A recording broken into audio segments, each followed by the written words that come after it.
Céad Míle Fáilte.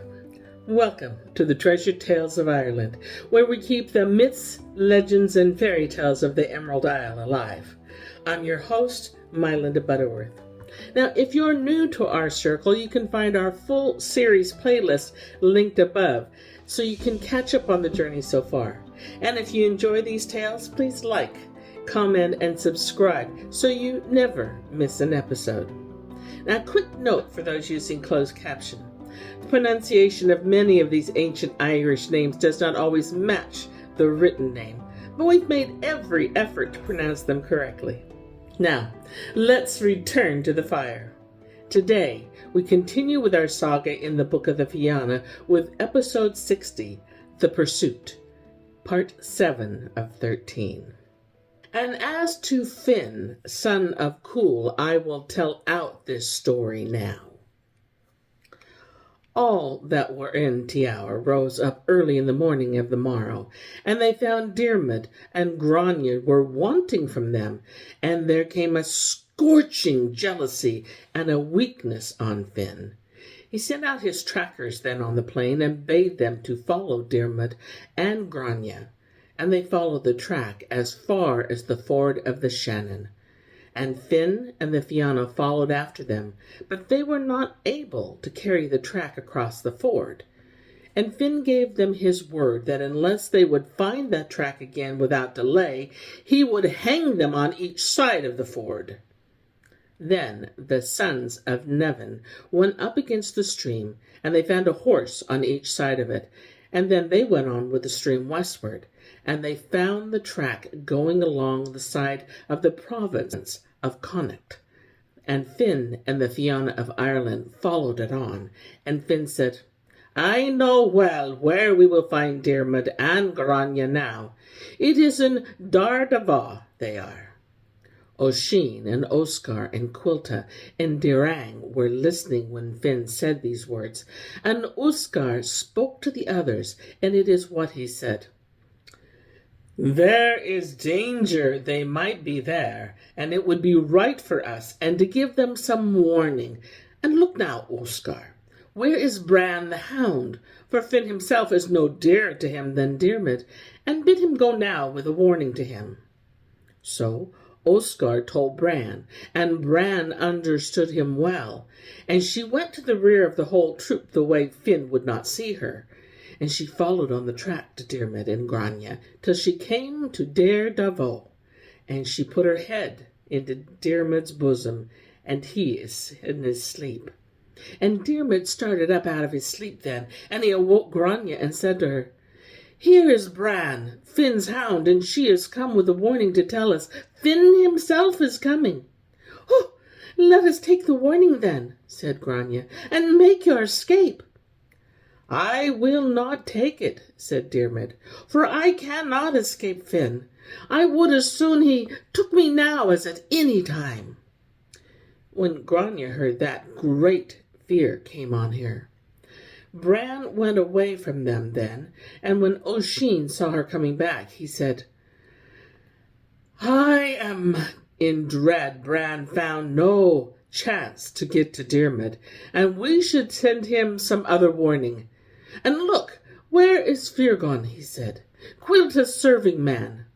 Now it was the way of Feargon. Every shout he would give would be heard in the 3 nearest hundreds to him. So they made him give out 3 shouts, the where Diarmuid would hear him. And Diarmuid heard them, and he said to Grania, I hear Quilta's serving man, it is with Quilta he is, and it is long with Finn Quilta is, and those shouts were sent as a warning to me. Take that warning, said Grania. I will not take it, said Diarmuid, for Finn and the Fianna will come up with us, and we leave the wood.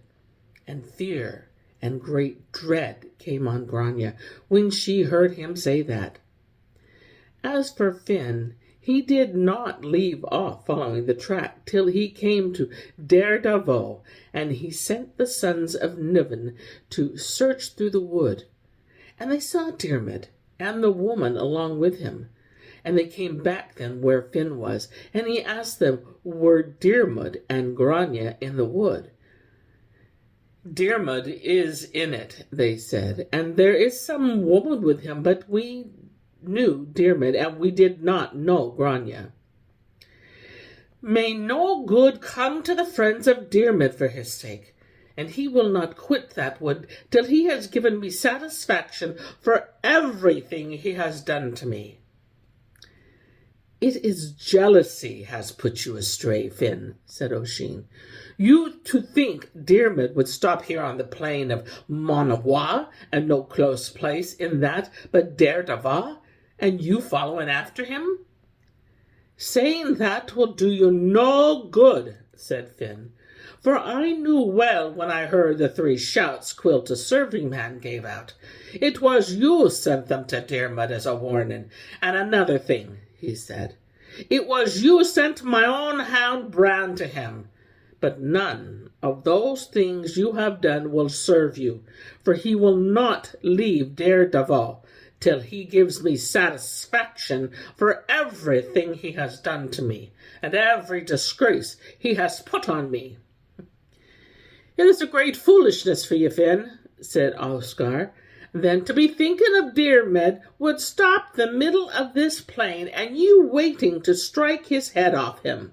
Oh, but himself cut the wood this way, said Finn, and made those close-sheltered place with 7 woven narrow doors to it. And oh, Diarmuid, he said out then, which of us is the truth with, myself or Oisin? You never failed from your good judgment, Finn, said Diarmuid, and indeed I myself and Grania are here. Then Finn called to his men to go around Diarmuid and Grania and to take them.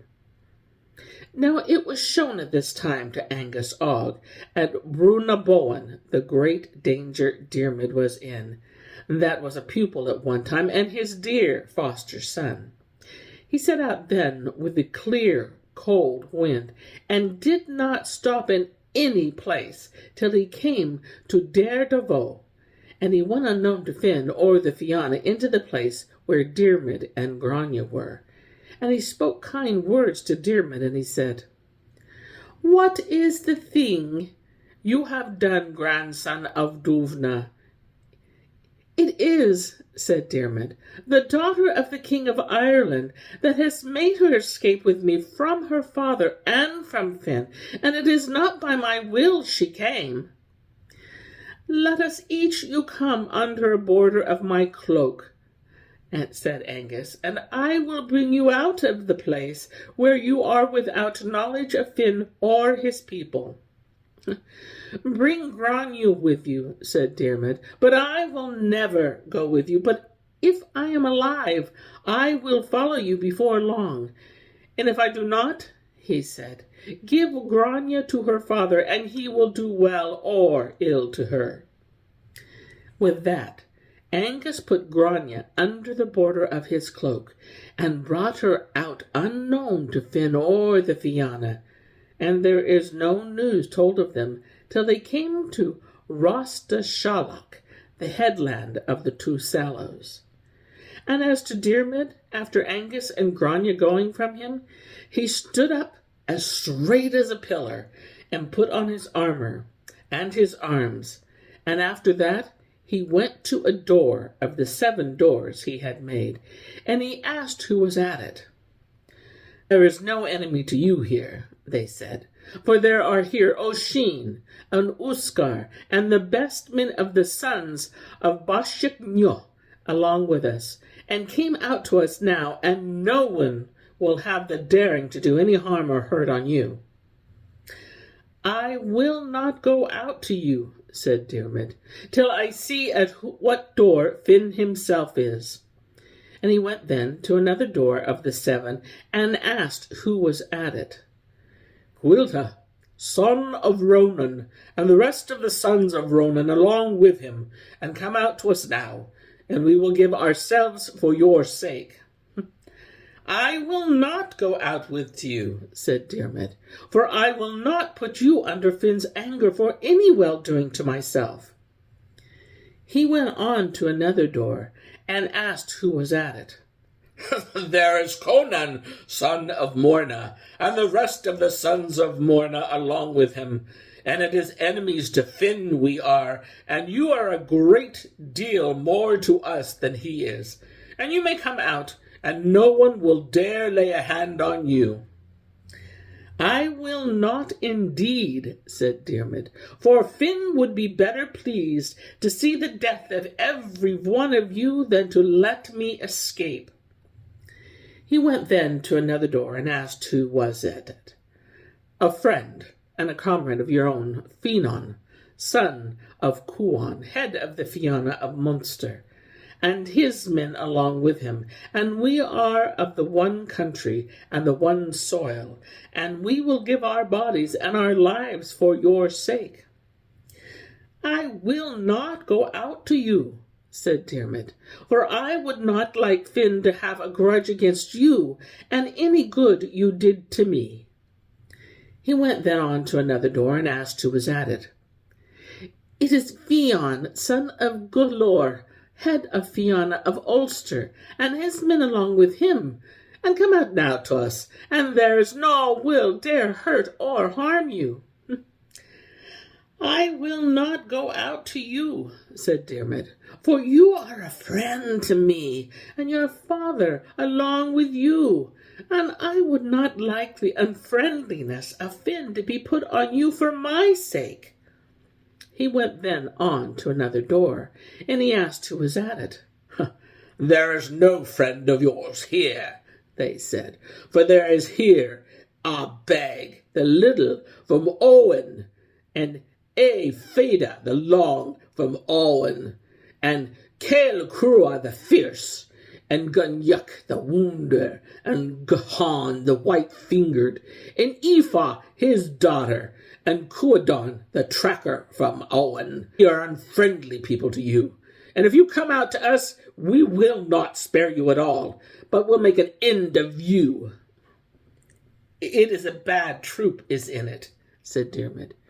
You are the lies and of the tracking and of the one shoe, and it is not fear of your hands is upon me, but because I am your enemy, I will not go out.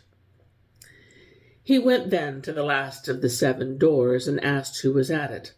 No friend of yours, they said, but it is Finn, son of Cumhal, and 400 paid fighting men along with him, and if you will come out to us, we will make open marrow of you.